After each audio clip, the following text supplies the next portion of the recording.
Hello, my friends. My name is Gerdes, and here are the four big stories for today.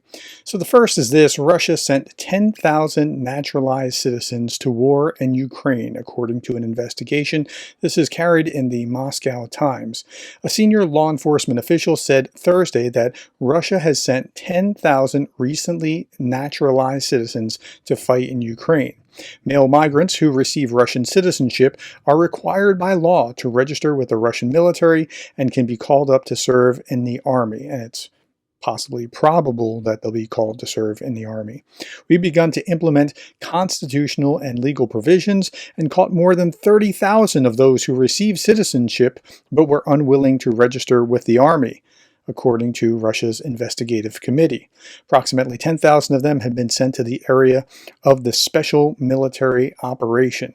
Okay, so that's not going to be good. They're going to be used probably in ways that they wouldn't want to be used. Here is Pravda talking about the same thing. Russian authorities send over 10,000 migrants, and they said this. They ask us why they are needed there. Comrades, they can dig trenches and build fortifications. This work requires good working hands. Today, they are joining the ranks of our rear units, said Alexander Baskrin, the chairman of the Investigative Committee of Russia, said at the St. Petersburg International Legal Forum. I would be willing to bet good money that they're not just being used to build in the rear units, that many of them are seeing action at the front, and that's unfortunate. Okay, while we're at that, this is a really interesting map I saw about 3 weeks ago. Jason J. Smart posted the percentage of Russian men 18 to 49 who have participated in the war. Moscow and St. Petersburg have 0.2% of men having served. The most impoverished and minority-dense areas have the highest rates of men who were shipped off to die. So it's very unequal. Russia, it turns out, is a fairly racist kind of place in the way that they do these kinds of things, and the disproportionate numbers of ethnic minorities that are sent up as well. Here is in yellow, you see Moscow and St. Petersburg have the smallest amounts, and then you see in other more impoverished places, higher, the darker it is, the higher the population that is being pulled and sent into the military, and that's something. Okay, big story number two. Let's look at what's going on in Europe. So leaders in conclave for top jobs in the European Union. So this week, the EU summit agenda includes military support for Ukraine, the vision for the next 5-year mandate, the Middle East, migration, defense and security, and the EU's own top jobs. I want to focus on the top jobs bit just for a moment. So candidates who occupy these top jobs are going to be mission critical to success in Ukraine.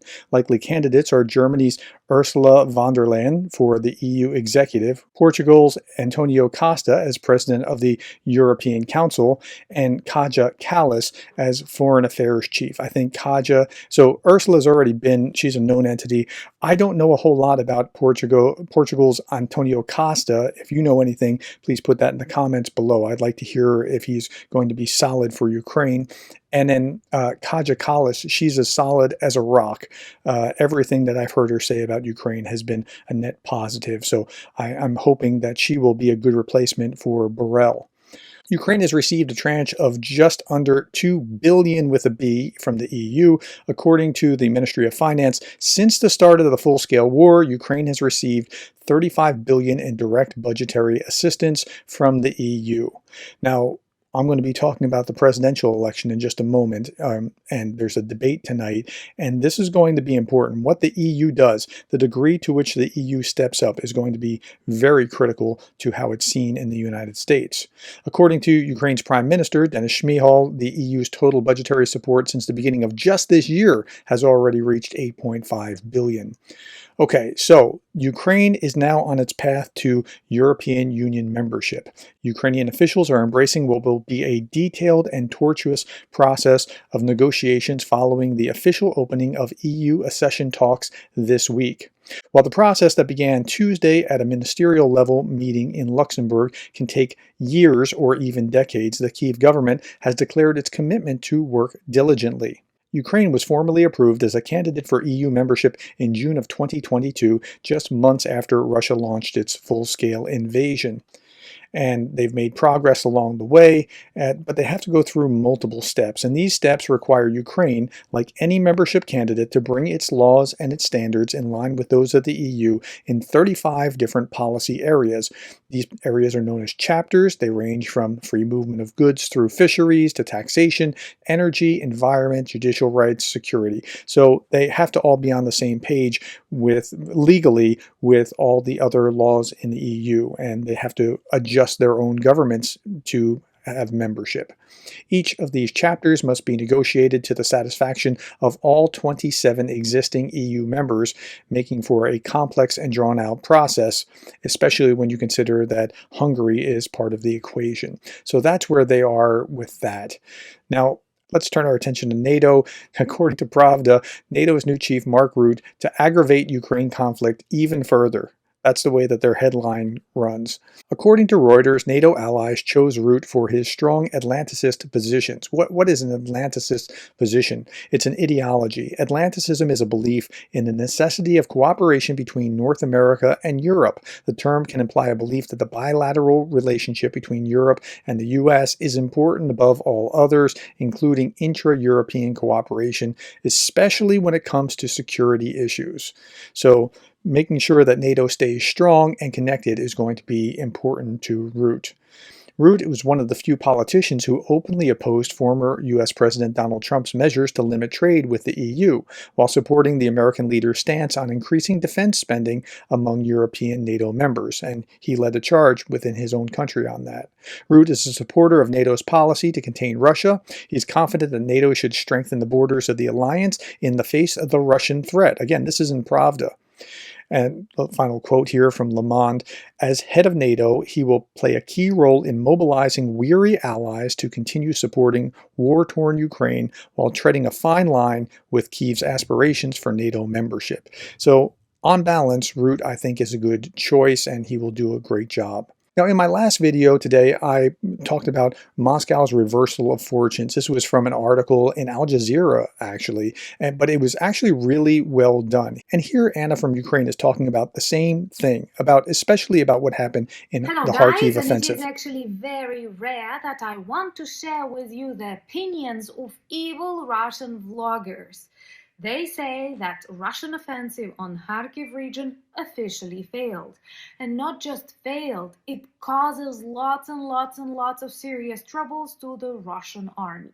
Well, first of all, they wanted to extend the front line, forgetting that they will also extend it for themselves. And now they lack people in some critical areas in Donetsk and Luhansk regions.